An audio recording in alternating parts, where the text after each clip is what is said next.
The Beverly Hillbillies was a TV sensation, charming audiences with a hilarious take on a backwoods family thrust into Beverly Hills high society.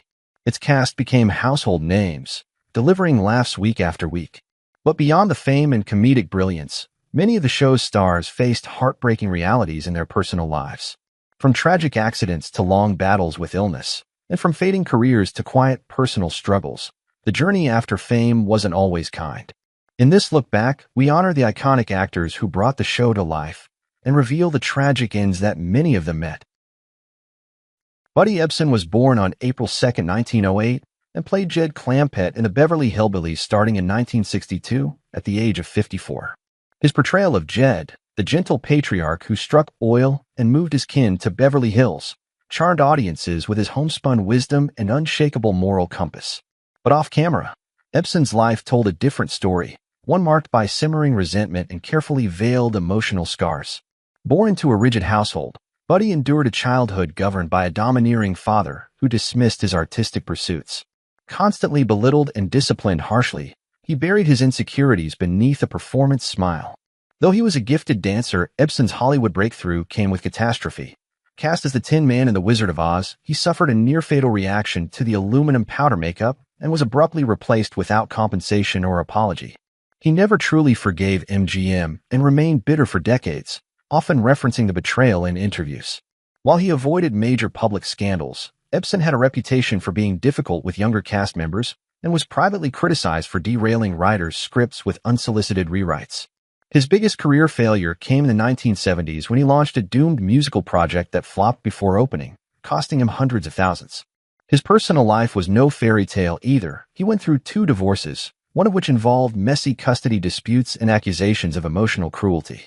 Ebsen's relationship with his older children remained strained, and some were notably absent from his later life. He struggled with heart issues and arthritis in his final decade, retreating from the public eye. Buddy Ebsen died on July 6, 2003, in Torrance, California, from complications of pneumonia at the age of 95.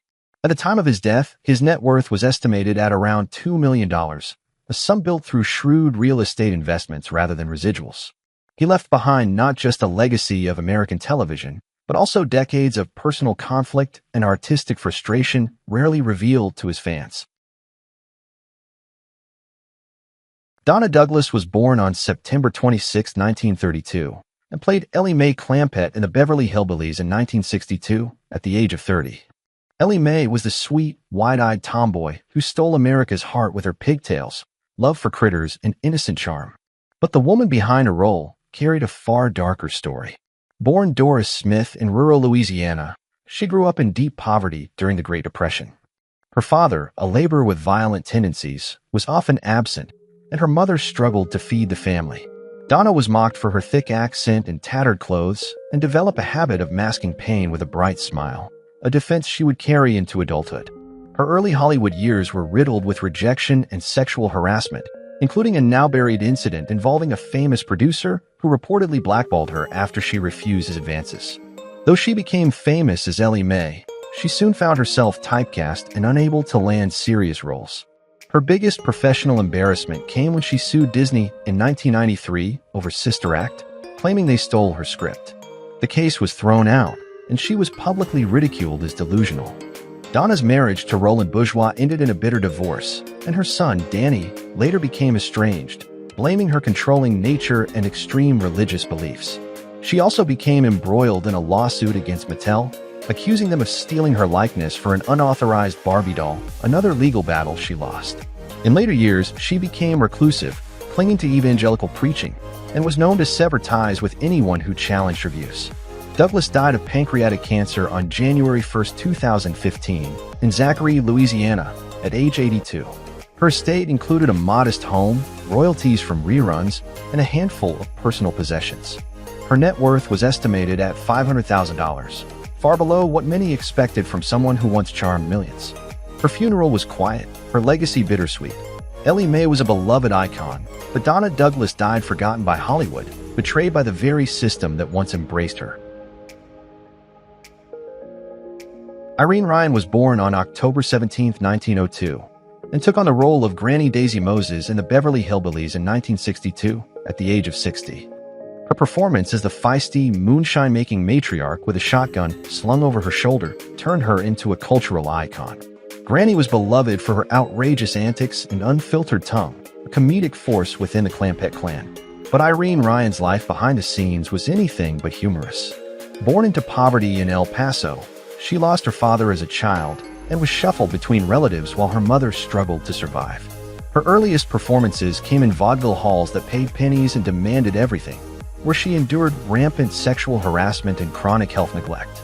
Though she rose through the ranks to become Bob Hope's regular radio partner, she was haunted by the emotional damage of 2 failed marriages. Her first husband abandoned her during the Depression.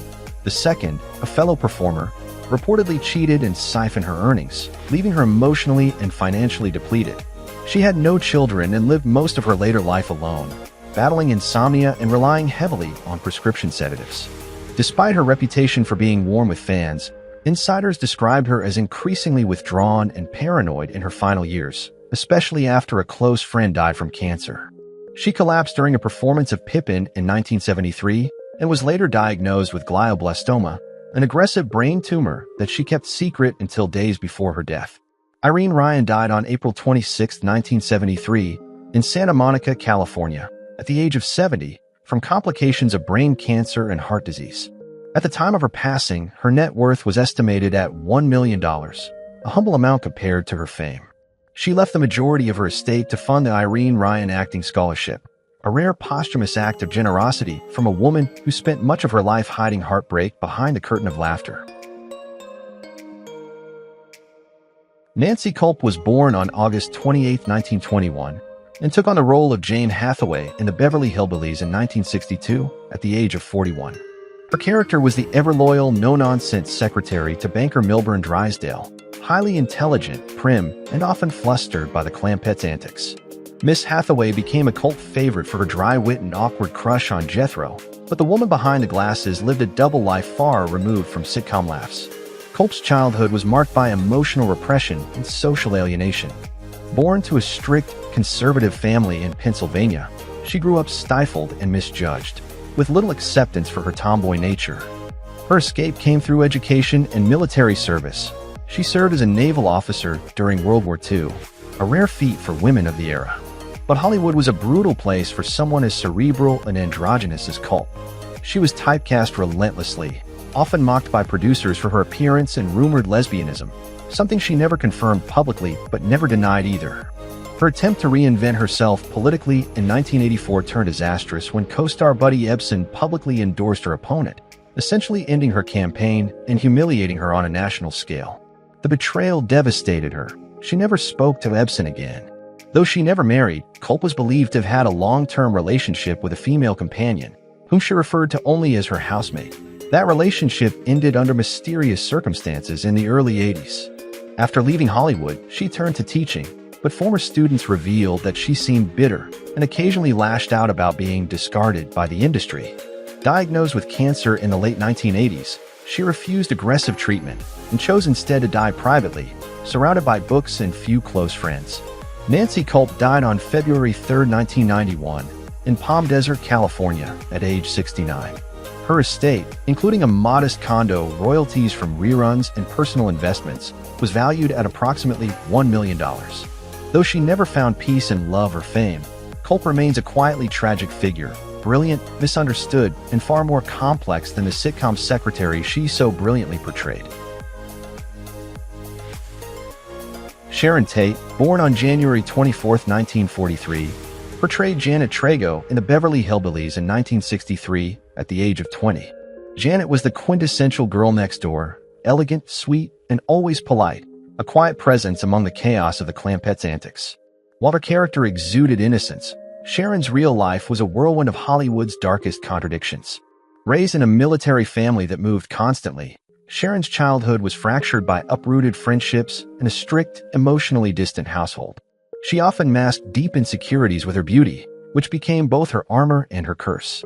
Her early career was riddled with roles that objectified her, and her rise in film came with whispers.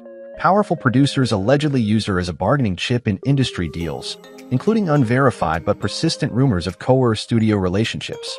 Though married to Roman Polanski, their union was far from idyllic. He was unfaithful, emotionally cold, and frequently absent, which left Sharon isolated during her pregnancy. Her desire for stability was brutally shattered on August 9, 1969, when members of the Manson family slaughtered her and her unborn son in their home.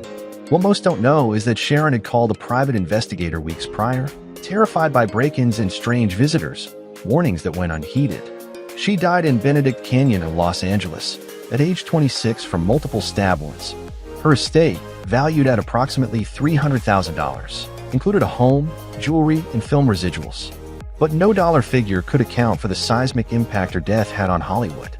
Sharon Tate became an icon not of fame, but of innocence destroyed, her legacy forever entwined with the cult horrors of 1969 and the chilling realization that even the most luminous stars can fall into darkness without warning.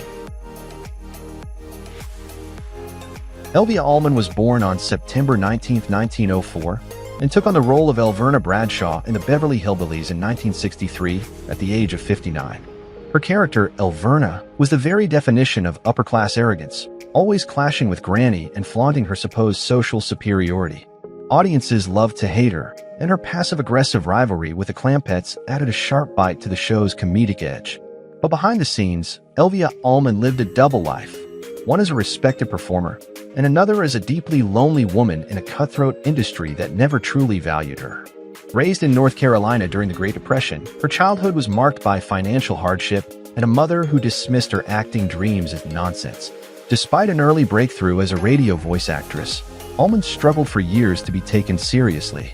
Though she voiced Clarabelle Cow for Disney, she was frequently underpaid and uncredited, leading to bitterness and legal threats that were quietly settled out of court.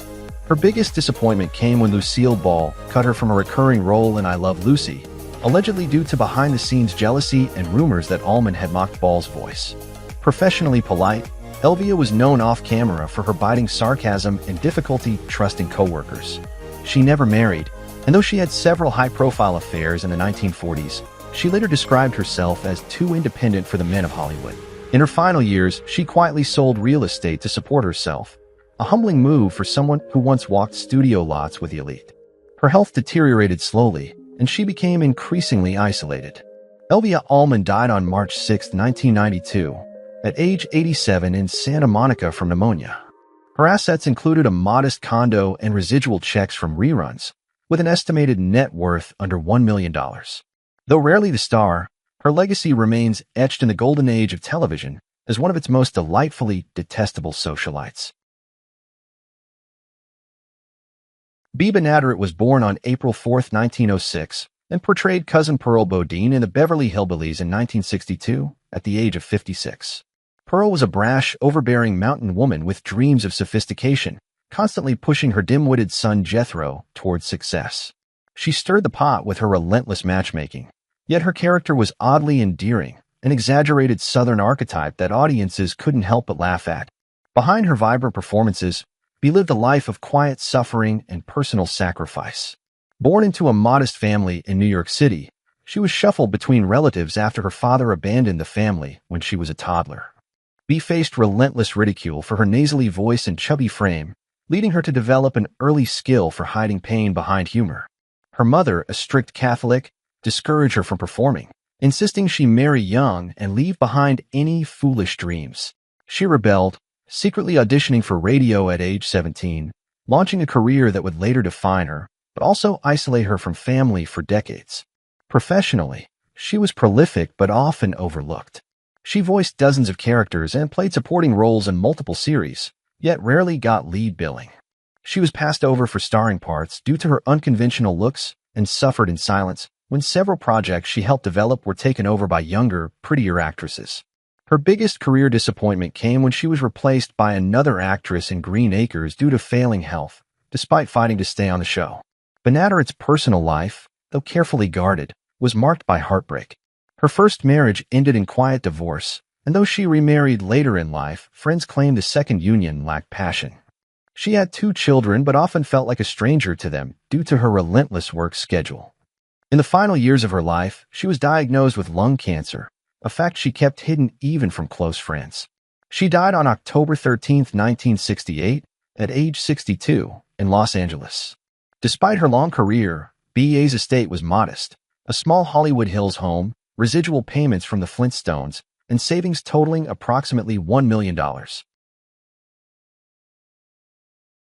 Chug Fischer, born George Clinton Fisher Jr. on September 26, 1907, joined the Beverly Hillbillies in 1969 as Shorty Kellums at the age of 62. Shorty was the dusty, slightly offbeat hillbilly with a heart of gold, Jed Clampett's loyal sidekick who seemed perpetually stuck in the 19th century. He brought a rustic charm and rural wisdom to the show, filling the screen with musical interludes and wacky schemes. While his role was small, Shorty left a mark as one of the few characters who brought authentic rural flair to the high society madness of Beverly Hills. Chug's childhood in rural Oklahoma was steeped in poverty and violence. He ran away at 12, surviving by singing for coins and sleeping in barns. His natural stutter became both a burden and, later, a comedic tool. He never had formal education, learning instead through hard-won experience. While he built a reputation as a comedic and musical talent, Chug Fischer battled demons behind the scenes. He was a notorious alcoholic during the 1940s and 50s, often disappearing for days during productions.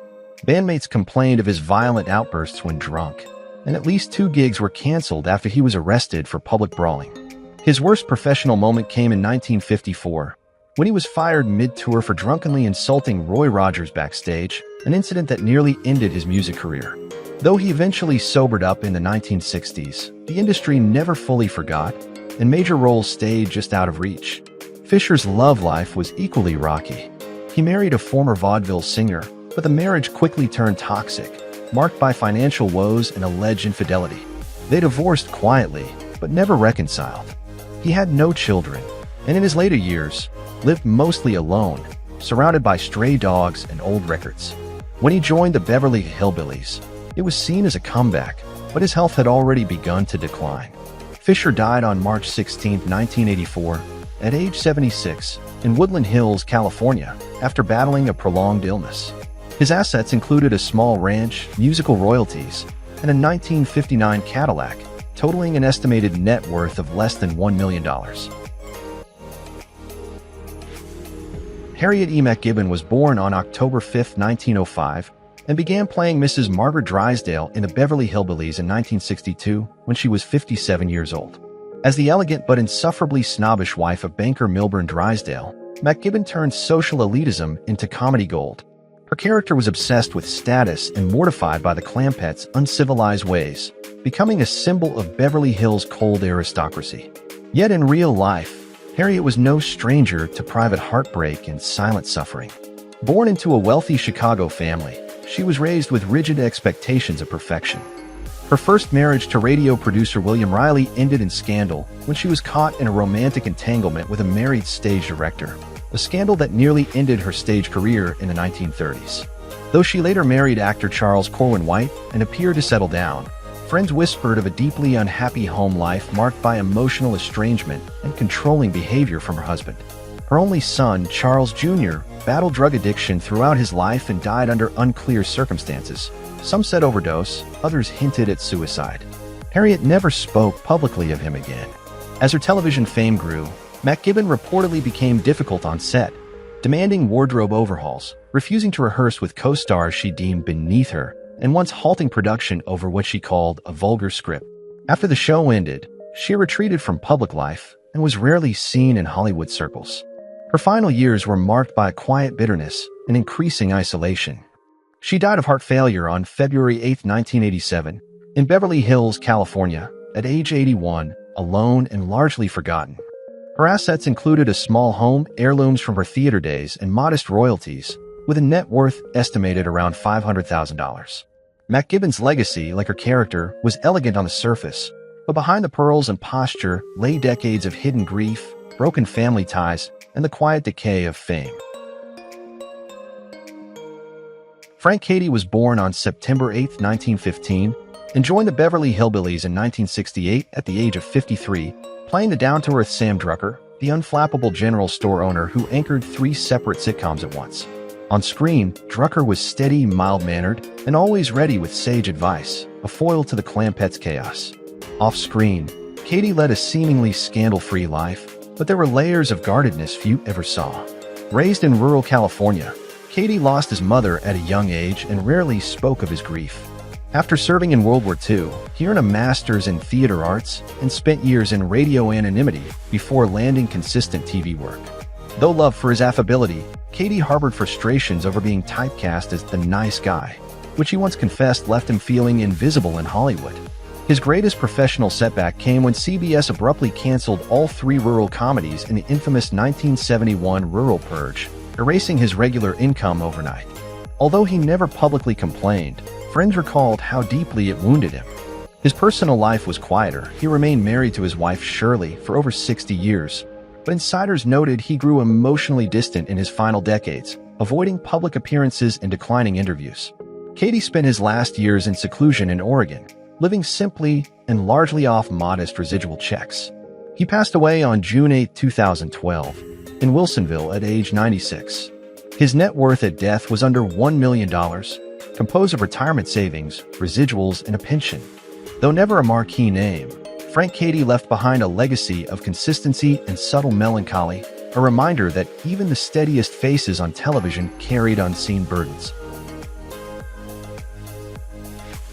Raymond Bailey, born May 6, 1904, stepped into the role of Milburn Drysdale in 1962 at the age of 58.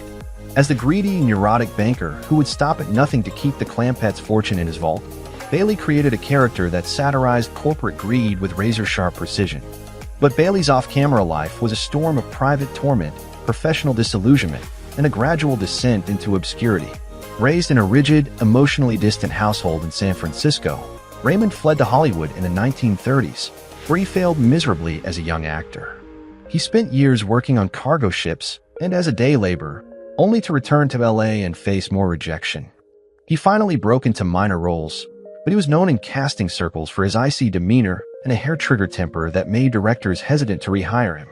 While the Beverly Hillbillies made him a household name, his co-stars reportedly found him aloof and difficult, with Donna Douglas once admitting in an interview that Raymond never really liked any of us. As Bailey aged, his behavior became erratic. On-set sources later revealed he often forgot lines, lashed out at assistants, and accused crew members of sabotaging his scenes. Unbeknownst to the public, he had been diagnosed with early-onset Alzheimer's during the show's final years. The worst blow came in 1975 when, after a failed audition for a new TV series, he was told he was too washed up for even a background role. He never acted again. Bailey never married and had no children, spending his final years in isolation. Friends claimed he talked to himself and believed the IRS was spying on him through his television. He died of a heart attack on April 15, 1980, in Irvine, California, at age 75. His ashes were scattered at sea, and there was no funeral. Despite his seclusion, Bailey left behind a surprisingly large estate, estimated at $4 million, including investments and a beachfront property. Though the Beverly Hillbillies gave him fame, Bailey died lonely, paranoid, and with a Hollywood legacy few dared to revisit. Frank Wilcox, born March 13, 1907, took on the role of John Brewster in the Beverly Hillbillies in 1962 at the age of 55. As the suave oil executive who brought the Clampetts to Beverly Hills, Brewster was the face of corporate sophistication, always one step away from a nervous breakdown thanks to Jed's homespun wisdom. But behind the tailored suits and clean-cut image, Wilcox carried decades of frustration and failure. Born into poverty in Missouri, he grew up ashamed of his family's financial instability. After scraping his way through college, he arrived in Hollywood with dreams of stardom, only to be typecast in forgettable supporting roles. Though he worked with legends like Humphrey Bogart, Wilcox often played the other guy, never quite breaking through. His bitterness grew in the 1950s when he was rejected from several major film leads due to his lack of charisma, according to leaked studio memos.